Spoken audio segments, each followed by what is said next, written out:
The Cradle and the Cat by Chad Heath.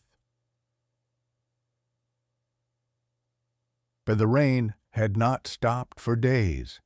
It came first as a whisper on the river, then as a roar that shook the wooden walls of the little fishing hut.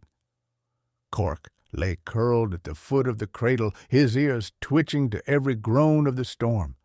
He didn't understand words like flood or danger, but he understood fear. He could smell it in the air, thick and sour. Inside the cradle, the baby slept. Her breathing was soft, steady, a rhythm Cork had learned to match with his own. She was his little one, the small creature who reached for his tail and laughed when he purred. He guarded her as fiercely as any mother cat guards her kittens. When the water came bursting through the door, it wasn't with a crash but with a cold gasp, swallowing the floor in seconds.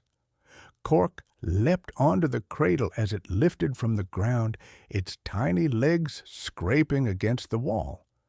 The hut was gone before he could even yowl. The cradle rocked once, then drifted free into the night. All the while, the baby slept. Good. The wind screamed, driving rain sideways across the open flood. The cradle pitched and rolled on the black water, and Cork clung to its edge, shifting his weight to keep it steady. Every tilt became a dance, every wave a test. A broken door slammed into the cradle's side, nearly tipping it. Cork lunged to the opposite edge, his claws scraping wet wood, his heart hammering like the thunder. The cradle steadied again, bobbing in rhythm with the waves. Cork's fur was soaked, his tail heavy as a rope. But the baby's small hand still rested on the blanket, unmoved. All the while, the baby slept. Good. Through the curtain of rain, Cork saw strange shapes drift past, pieces of roofs, chairs, even the limp body of a horse carried by the current. The smell of death stung his nose, and he pressed closer to the cradle's heart, shielding the child from the sight. Beneath the surface, something large moved. He could feel the ripple, the deep pulse of life below. A shadow brushed the bottom of the cradle, rocking it violently. Cork crouched low, growling deep in his chest. The shadow passed, leaving only the hiss of the rain. The cradle drifted onward. All the while, the baby slept. Good. Hours passed, or maybe days. Cork no longer knew. The sky was a ceiling of gray, the water an endless floor. He licked the baby's cheek once, tasting salt and life. Her warmth was faint but steady. He whispered in his own tongue, a promise she'd never understand, "I will not leave you." Another crash. This time a tree limb, thick and jagged, slammed into the cradle. Cork sprang without thinking, his body twisting in mid-air. He landed hard, shifting his weight so the cradle wouldn't flip. His claws dug deep into the rim, anchoring it. The branch drifted away. Cork stood trembling, his breath shallow, but the cradle stayed upright. All the while, the baby slept. Good. When dawn finally came, it came quietly. The rain softened into mist, and the wind lost its voice. The cradle drifted toward a line of dark shapes, trees half drowned, roots reaching for land. Then, with a soft scrape, the cradle touched ground. Cork jumped out first. The sand was cold beneath his paws, but solid. He turned back and looked at her, the baby, still breathing, still whole. He pressed his forehead against hers and purred, the sound faint but full of everything he could not say. The floodwaters receded around them. Birds began to cry somewhere far off, calling life back to the world.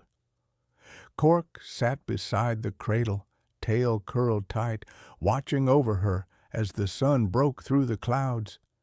He had no words for what he'd done. He only knew that he'd kept her safe. All the while, the baby slept. Good. Morning stretched its golden fingers across the wet sand, warming the cradle and the tiny life within it. Cork's ears flicked at the sound of voices, faint at first, then growing stronger, urgent, disbelieving. Footsteps splashed through the shallows.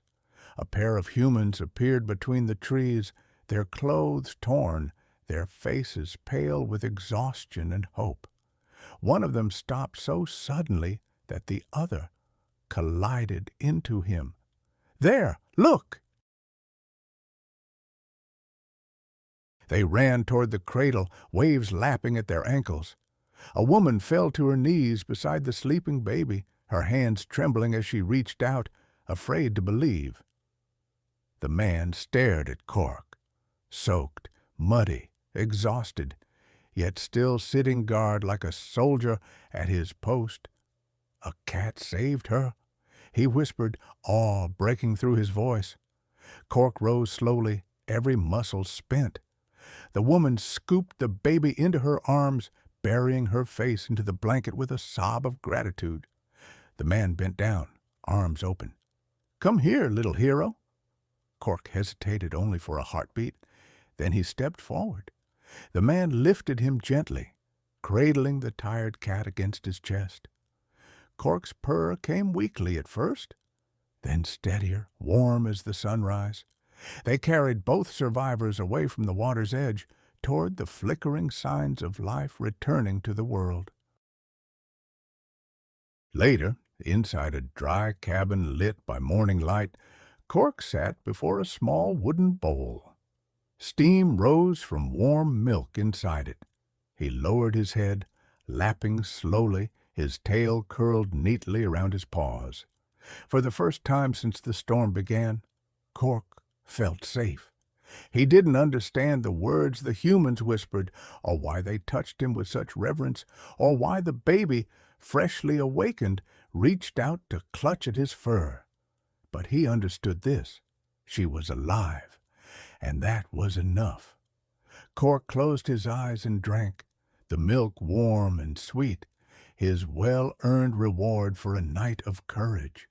And all the while, the baby watched, and all was good. The end.